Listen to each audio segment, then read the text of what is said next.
యజ్ఞపుత్ర వృత్రాసురా!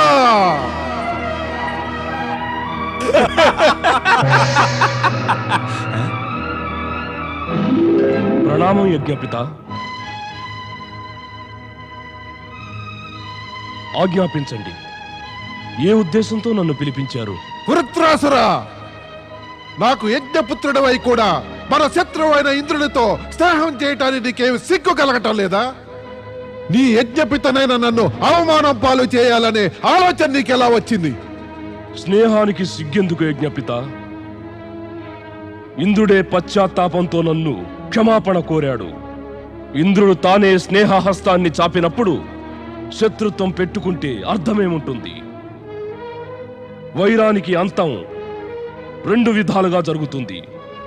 ప్రతీకారమో లేదా క్షమాపణ కోరాక మైత్రీభావమో, ఈ రెండు పనులు ఇప్పుడు జరిగాయి. ఇంద్రుడు స్వర్గాన్ని కోల్పోవడంతో ప్రతీకారం తీరిపోయింది.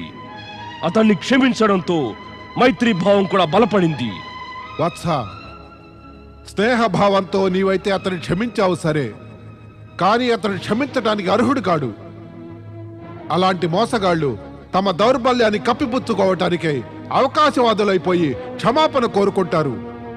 ఈ క్షమాభావం మనసులోని పశ్చాత్తాపం వల్ల ఉత్పన్నం కాదు. అది వారి దౌర్బల్యము, కపటం వల్ల జనించినదే. అందుకే నిన్ను మళ్ళీ ఒకసారి హెచ్చరిస్తున్నాను. ఇంద్రుడు మోసగాడు. స్నేహితుడిని నాటకమాడుతూ అవకాశం రాగానే నీపై దాడి చేయటానికి ఏమాత్రం సందేహించడు.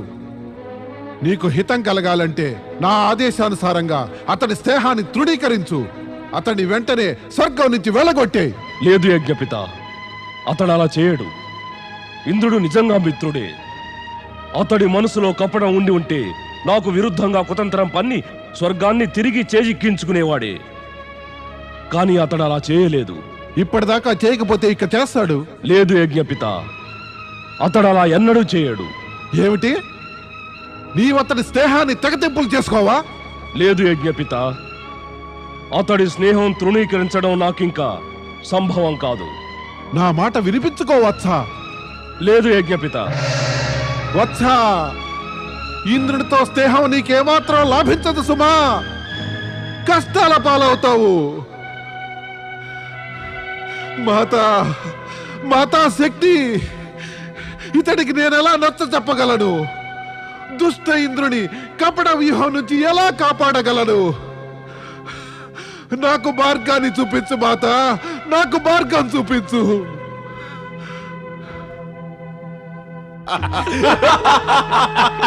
స్వర్గ సామ్రాట్ ఉత్తరాసురునికి జయము, దేవేంద్రునికి జయము. స్వర్గ సామ్రాట్ ఉత్తరాసురునికి జయము, దేవేంద్రునికి జయము. స్వర్గ సామ్రాట్ ఉత్తరాసురునికి జయము.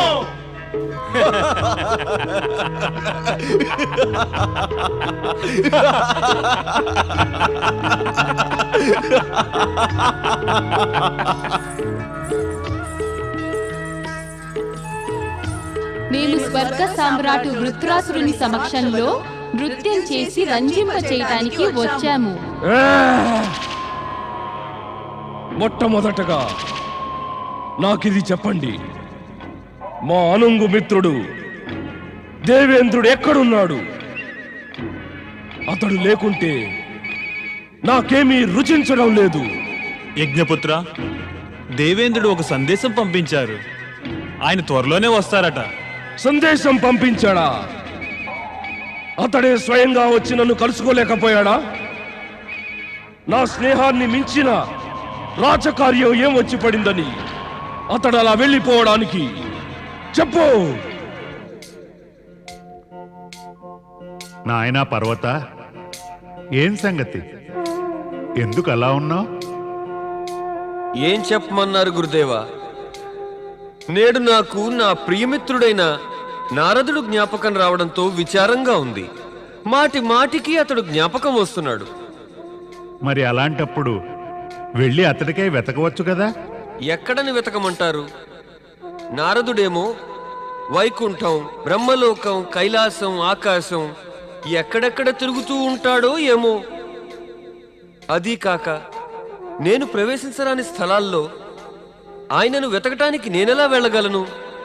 దయచేసి ఆయనను కలవడానికి ఏదైనా ఉపాయం చెప్పండి. నారాయణ నారాయణ నారాయణ శ్రీమన్నారాయణ. నాయనా పర్వత, నీలోని ప్రేమ, నీ మైత్రిలోని ఆకర్షణ నారదుణ్ణి ఇక్కడికే లాక్కు వస్తున్నాయి. ఇక మీరిద్దరూ ఒకరినొకరు త్వరలోనే కలుసుకుంటారు. జయ జయ బ్రహ్మదేవ. ప్రణామం దేవగురు. శుభమోస్తు. మాకు శుభం కలిగేదెప్పుడు దేవగురు? అంటే నేను అడిగిన దానిలో అభిప్రాయం ఏమంటే, నా స్వామి ఇక ముందు ఎల్లప్పుడూ వృత్రాసురునికి మిత్రులుగా ఉంటూ స్వర్గాధిపతి అవగలిగే గౌరవాన్ని పొందలేకపోతారా? ప్రణామము దేవగురు. మంగళమస్తు. దేవుగురు, దేవేంద్రులు అప్రమత్తులై ఉండేంత వరకు మాకు శుభం ఎలా సాధ్యమవుతుందంటారు? ఉత్తరాసురుని స్నేహంలో మైమరిచి తన గౌరవాన్నే మర్చిపోయారు. మేము ఉత్తరాసురునికి జయజయధ్వానాలు పలికి పలికి అలసిపోయాము దేవగురు. ఏదో ఉపాయం చెప్పండి దేవుగురు. దేవేంద్రునికి ఆదేశం ఇవ్వండి. ఆయనను ఉత్తరాసురుణ్ణి అంతం చేసి మళ్ళీ స్వర్గంలో దేవతలకు పూర్తి ఆధిపత్యాన్ని ఇప్పించమనండి. వృత్రాసురుని అంతమొందించడం అంత సులువేమీ కాదు వాయుదేవ. తక్కువ అంచనా వేయకు. అసాధ్యమేం కాదు కదా, కష్టమైతే కావచ్చు. మనం పడుతున్న కష్టాలతో పోలిస్తే అదంత కష్టం కాకపోవచ్చు కదా. వృత్రాసురుని మృతికి పరిణామం భయంకరమైనదే కావచ్చు. దేవేంద్రునికి అందువల్ల ఆపదలు కలగవచ్చు. అంటే పరిస్థితి ఇలాగే ఉండబోతుందా? దేవగురు, దేవగురు, నేను ఎన్ని కష్టాలనైనా ఎదుర్కోవటానికి సిద్ధంగా ఉన్నాను. అయితే ఇంకా ఆలస్యానికి కారణమేమిటి దేవేంద్ర? వృత్రాసురుని స్నేహభంగం చేయడానికి ఉపాయమేది తోచడం లేదు. దేవేంద్ర, స్నేహం పెంచుకోవాలంటే ఉపాయం తోచడం కష్టం కావచ్చునేమో, కానీ స్నేహం తెంచుకోవడంలో అంత ఎక్కువ కష్టమేముంటుంది? నా మాట నమ్ము వరుణదేవా, నీ చెప్పేది విను. దేవతలందరినీ, దేవగురువును, సచీదేవిని కాపాడటానికి నేను కూడా వృత్రాసునితో స్నేహం అనే నాటకం ఆడలేక విసిగిపోయాను. మీ రక్షణ గురించిన చింత మాని అతడితో శత్రుత్వం పెంచుకుంటే దాని పరిణామం ఎటువంటిదో మీరే ఆలోచించుకోండి. నారాయణ నారాయణ. త్వష్ట ఋషి చెప్పినది నిజమేనన్నమాట. ఏమన్నాడు త్వష్ట మహర్షి? ఏముంది, మీరు ఉత్తరాసురునితో స్నేహం చేయక స్నేహం అనే నాటకమాడుతున్నారని, అతడిపై మీ కపట వ్యూహం పన్నుతున్నారని. మీరే చెప్పండి దేవర్షి, ఇంతకంటే మేము చేయగలిగింది ఇంకేమైనా ఉందా? నేను శ్రీహరి ఆదేశానుసారంగా వృత్రాసురునితో స్నేహం చేశాను. కానీ ఈ స్నేహం వల్ల నాకు, మన దేవతలకు ఏమీ లాభం కలగలేదు. ఈ క్లిష్ట పరిస్థితి వల్ల మాకందరికీ ఇబ్బందిగా ఉంది. ఇదంతా ఇంకా ఎన్నాళ్ళు సహించాలని ఆలోచిస్తున్నాం. మీరున్న పరిస్థితి, సమస్య, తర్కము అన్నిటినీ అర్థం చేసుకున్నాను దేవేంద్ర. కానీ ఒక్కటి మాత్రం చెప్పక తప్పదు. మిత్రుని పట్ల విశ్వాసఘాతకులైతే మీకే హాని కలిగే అవకాశం ఉంది సుమా. మిత్రమా పర్వత, నేను నిన్ను కలుసుకోవడానికే ఇలా వచ్చాను. రావోయి, అటుగా వెళ్ళి మనసు తీరా మాట్లాడుకుందాం. రావోయ్. జయ జయ బ్రహ్మదేవ. గురుదేవా, ఇప్పుడేగా మీరన్నారు వృత్రాసురుడు అంతమొందడం సులభం కాదని. అందులో కష్టమేమిటి గురువర్యా? మాకు ఈ ప్రశ్నకు సమాధానం చెప్పండి.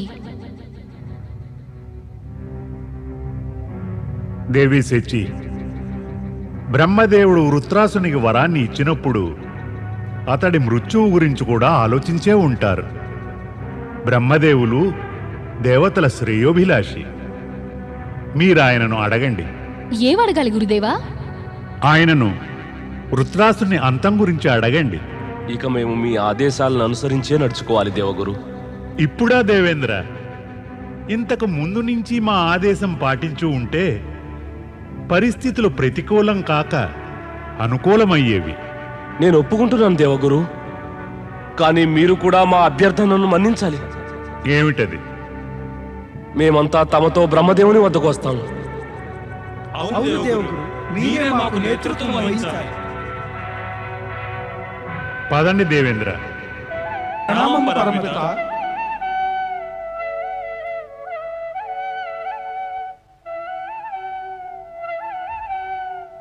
స్వర్గానికి కలిగిన విపత్తును తొలగిస్తారనే ఆశతో మేమంతా తమ శరణు కోరి వచ్చాం పరంపిత. నాకు బాగా తెలుసు, నా నుంచి వరం పొందినవాడు మీకు సమస్యలు కలిగిస్తాడని. మీరంతా నన్ను బాధిస్తామని. బ్రహ్మదేవ, మిమ్మల్ని బాధించకపోతే ఎవరిని బాధిస్తాం? అసురులు మమ్మల్ని బాధిస్తారని వారికి వరాలని ఇవ్వవద్దని మీకు చెప్పగలిగే అధికారం మాకు లేదు కదా. అలా చేస్తే మీకు సులభంగా ఉండేది. మేము కేవలం ఒక సమస్యకు పరిష్కారం కోరి వచ్చాము, ఉపాయం చెప్పగోరుతున్నాము. ఎందుకంటే మీ నుంచి వరం పొందినవాడు అంతమందే ఉపాయం మీరు తప్ప ఎవరూ చెప్పలేరు కదా. దేవగురు బృహస్పతి, నేను సృష్టి కార్యానికి రచయితను. అందుచేత ఎవరైనా అంతమంది ఉపాయం చెప్పడం నాకు ఉచితం కానేరదు. మరైతే వృత్రాసురుడు అంతమొందకుండా ఈ సమస్య ఎలా తీరుతుంది పరమపిత? ఈ ప్రశ్నలో దాగి ఉన్న సత్యం నాకు అర్థమవుతుంది దేవేంద్ర. శక్తి ఉపాసకుడు త్వష్ట ఋషికి మీకు మధ్య గల శత్రుత్వం వల్ల స్వర్గంలో ఏర్పడిన అవాంఛనీయ పరిస్థితిని వెంటనే అంతం చేయడం అత్యవసరం. బ్రహ్మదేవా, చేసిన దానికి సిగ్గుపడుతున్నాను. నేనింక మీకు చెప్పగలిగినటువంటిది ఏముంది దేవేంద్ర?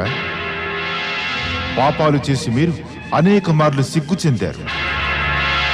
సిగ్గుపడి కూడా మళ్ళీ మళ్ళీ పాపాలు చేస్తూ ఉంటారు. ఎందుకు ఇలా ప్రవర్తిస్తారు? నీచ స్థాయి ప్రజలెవరైనా ఇలా చేస్తే అందులో ప్రతిష్ఠ గురించిన ప్రసక్తి ఉండదు, నీతి నియమాలు కూడా ఉండవు. కానీ దేవతలకు రాజైన స్వర్గాధిపతి అయి ఇలా చేస్తే ఇంకా మా ఆశ్చర్యానికి అవధులుంటాయా? బ్రహ్మదేవా, ఇకపై నేను జాగ్రత్త వహిస్తాను. బ్రహ్మదేవ, ప్రతికూల పరిస్థితి వల్ల జనించిన కటిక సత్యం దేవేంద్రునికి అర్థమైంది. ఇక ఇతడు ఏదో విధంగా వృత్రాసురుడి నుంచి స్వర్గాన్ని కాపాడాలి. అతడి ఆధిపత్యం అందరినీ బాధిస్తోంది. అవును పరమపిత, వృత్రాసురుడు స్వర్గంపై ఇక శాశ్వతంగా ఎన్నడూ ఆధిపత్యం పొందలేడుగా. పరమపిత, సృష్టిని రచించినప్పుడు మీరే ఒక నియమాన్ని నిర్ధారణ చేశారు. స్వర్గంపై కేవలం దేవేంద్రునికి, దేవతలకే అధికారమని. సదా అలాగే సంభవిస్తుంది. మీరు ఉపాయం చెబితేనే అది సాధ్యం పరంపిత. విను దేవేంద్ర, వృత్రాసునికిచ్చినట్టి వరం ప్రకారంగా అతన్ని చంపడానికి ఒక కొత్త ఉపాయం యోచించాలి. ఏమిటా ఉపాయం పరమపిత? ఒక కొత్త వజ్రాయుధం నిర్మించాలి. వజ్రాయుధమా? అవును, పాత వజ్రాయుధం త్రిశురుని వధతో విరిగిపోయింది. కొత్త వజ్రాయుధం ఇప్పుడు అవసరం దేవేంద్ర. కానీ అది ఎక్కడ దొరుకుతుంది పరమపిత? అది పరమేశ్వరుని కృపను పొందిన ఎవరైనా మహర్షి యొక్క అస్థికలతోనే రూపొందగలుగుతుంది. ఆ మహర్షి ఎవరు బ్రహ్మదేవా? శివునికి మహాభక్తుడు మహర్షి దధీచియే. ఆయన త్వరలోనే జన్మించబోయే రుద్రావతారుడు. పిప్పలాదునికి తండ్రి కాబోతున్నాడు. మీ అభీష్టం గనక నెరవేరాలనుకుంటే మహర్షి దధీచిని మీరు శరణు కోరవలసిందే. ఓ దేవాదిదేవ మహాదేవ, ఓ కైలాసపతి, ఓ శివశంకర, పాపం సువర్చల ఎంతో కాలం నుంచి సంతాన వాంఛను కలిగి ఉండి తమర్ని తలుచుకుంటోంది. మీ వరదాన ఫలం కావాలి దేవా. తమ వంటి పుత్రుని పొందాలని ఆమె కోరిక ఫలింపచేయండి. ఓం నమః శివాయ, ఓం నమః శివాయ, ఓం నమః శివాయ, ఓం నమః శివాయ, ఓం నమః శివాయ, ఓం నమః శివాయ, ఓం నమః శివాయ, ఓం నమః శివాయ, ఓం నమః శివాయ, ఓం నమః శివాయ, ఓం నమః శివాయ, ఓం నమః శివాయ, ఓం నమః శివాయ, ఓం నమః శివాయ, ఓం నమః శివాయ, ఓం నమః శివాయ, ఓం నమః శివాయ, ఓం నమః శివాయ, ఓం నమః శివాయ, ఓం శివాయ. ఓం నమ శివాయ. ఓం నమ శివాయ. ఓం నమ శివాయ. ఓం నమ శివాయ. ఓం నమ శివాయ. ఓం నమ శివాయ. ఓం నమ శివాయ. ఓం నమ శివాయ. ఓం నమ శివాయ. మెలుకు దేవి సువర్చల, పరమేశ్వరుడు నీవు చేసిన తపస్సుకు ప్రసన్నులయ్యారు. ఇక నీవు త్వరలో రుద్రావతార పుత్రునికి మాతవవుతావు. పరమేశ్వరుడు నా ప్రార్థనను స్వీకరించారు. ధన్యమైంది నా జీవితం. ఓ పరమేశ్వర, తమరి కృపను పొందిన నేను ధన్యురాలను.